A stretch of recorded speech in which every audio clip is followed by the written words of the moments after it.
The Pyramid, in theaters December 5th. Shall Ammit be satisfied for his crime, Vincent? Those are the last words my father speaks to me on his death.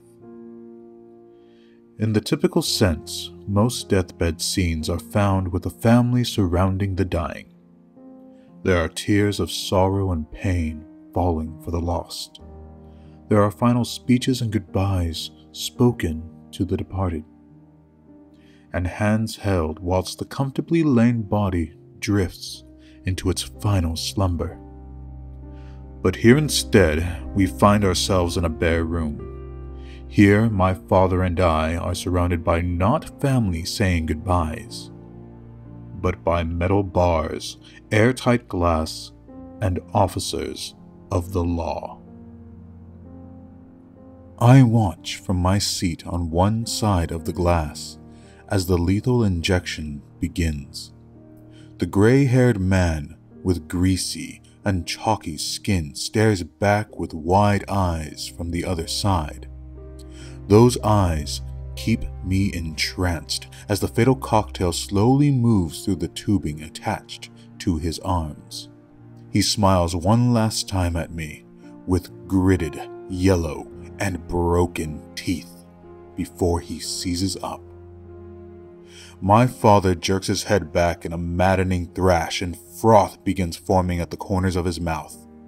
The sight is unbearable to watch, as the man I once knew as Kenneth West, father, mentor, and friend, was reduced to a drooling dead husk, strapped to a chair. I think back to where it began, and how it did not begin with him. My grandfather, Bernard West, had been an antiquarian of sorts and researched a great many subjects in his collection of old volumes and books. His greatest hobby had been extensive research into our family history, due to the fact that the information regarding our lineage seemingly stopped in the 1850s with his ancestor, Victor West, and his coming to America from France. Upon arrival in America, Victor had renamed our family's surname to West, abandoning our original one to obscurity. Bernard had spent many years attempting to decipher where the trail led after that, and always came up cold. However, in 1975, he came into possession of a manuscript that detailed an interesting account regarding a soldier by name of Jean Molyneux during the time of Napoleon's expedition into Egypt in 1799. The manuscript detailed that in that year, the expedition had been mapping what was referred to as the Valley of the Kings, a necropolis where the bodies of nobility and regality were laid to rest before their spirits went to the afterlife.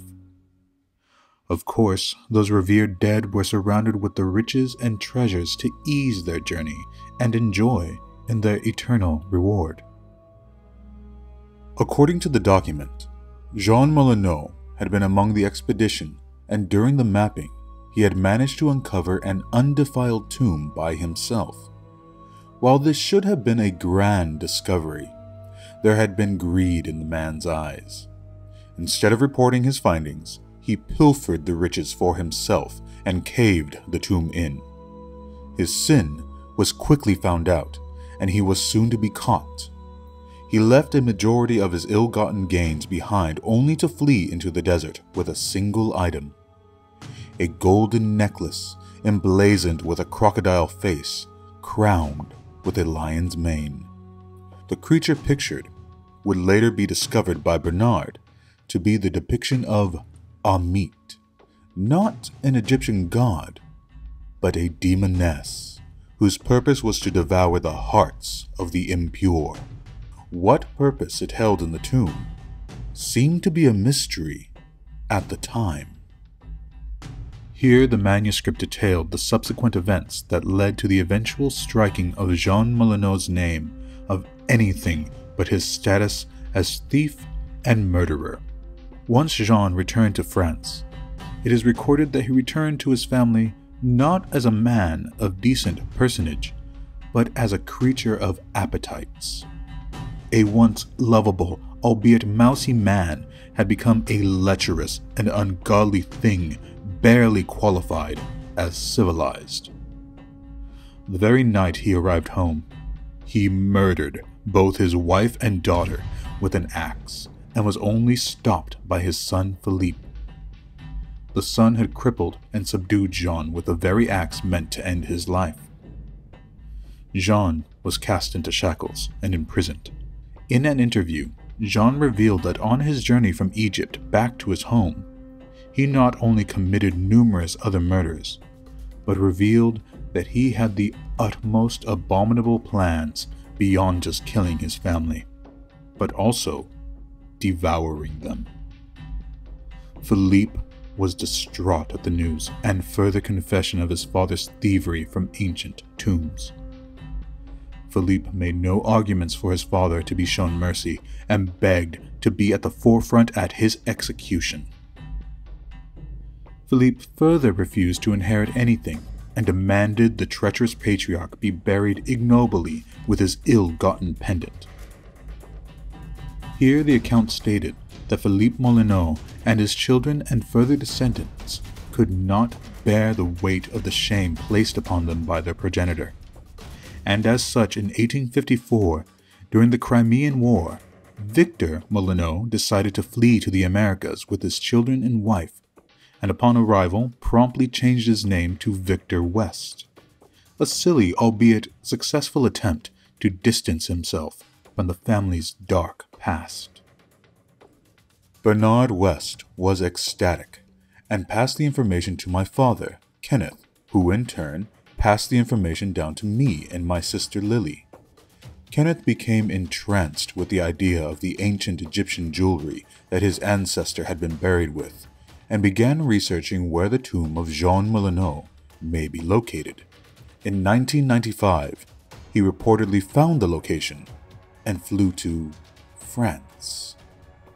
He left me, my sister, and my mother Maria to be taken care of by my grandfather, Bernard. We expected my father to be gone at worst a month. Little did we know that years would roll by without a single word of where he was or what had become of him. As time passed, we began to assume him dead.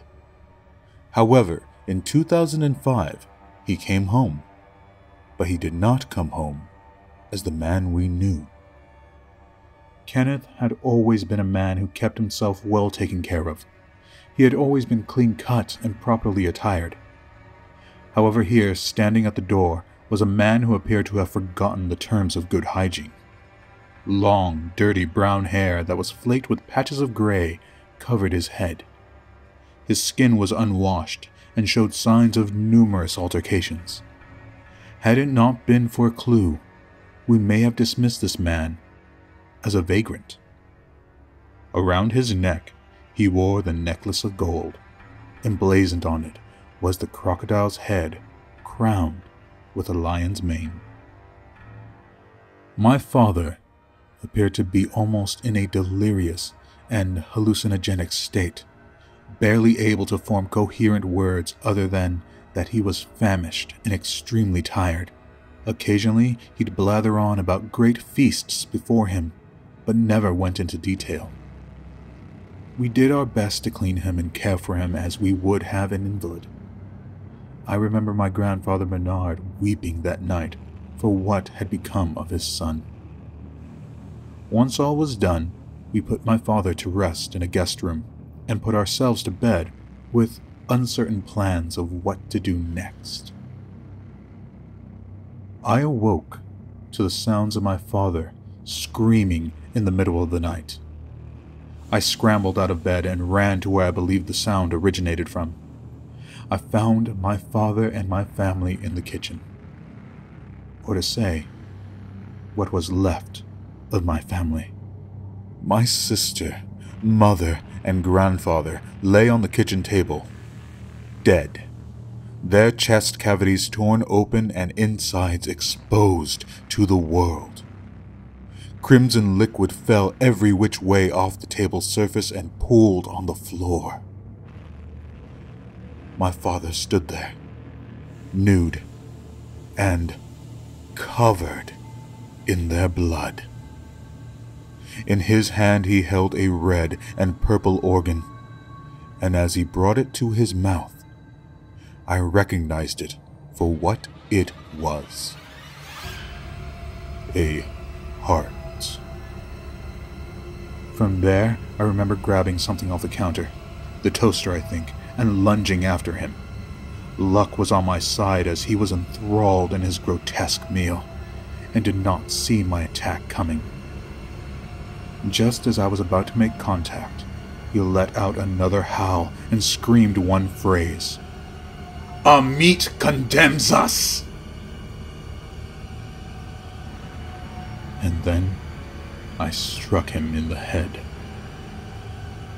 I did not kill him, but subdued the madman, just like my ancestor Philippe had done with his father Jean. Now we are here. After the police, legal proceedings, and all the time I had to wait, I followed in Philippe's footsteps again in judgment that my father is to be executed. Here I am now, just as Philippe once did, watching a father die for his crime, and most likely for his crimes he never confessed to. I hang my head in Pyrrhic victory for what's occurred, and am roused by a tap on my shoulder to finalize items. In a daze, I go through the tedium of answering questions and filling out documents before I am given a small sealed plastic bag. The bag contained the one item my father was in possession of at the time of his arrest. Leering back at me, its face pressed against the transparent material, was the crocodile head crowned with the lion's mane.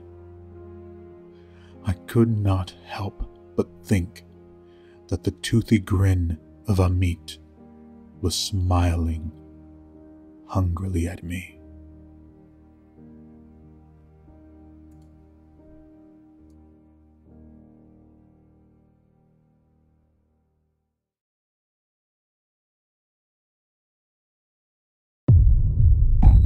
It has been called the Curse of the Pharaohs. Vengeance against adventurers who disturbed the sacred tombs of the pyramids. 1699. A Polish ship carrying 2 mummies is haunted by spectral visions and brutal storms. 1803. 4 expedition members enter Khafra's pyramid, never to emerge. 1922. Tutankhamun's tomb is opened, and a series of horrifying deaths befall the excavation team. For the next 91 years, no other tombs are disturbed. Tell them not to open it up yet. Tell them to hold off. Until now.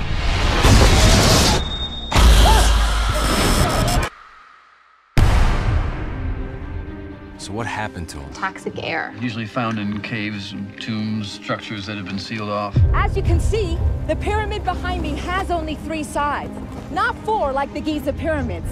Look at the size of that thing. Hey, he's saying we can't go in there. This is the find of the century. You're crazy if you think I'm not going in there. Stay close, and don't touch anything. Look at this. What is that? These carvings tell a story. This is a warning. Warning for what?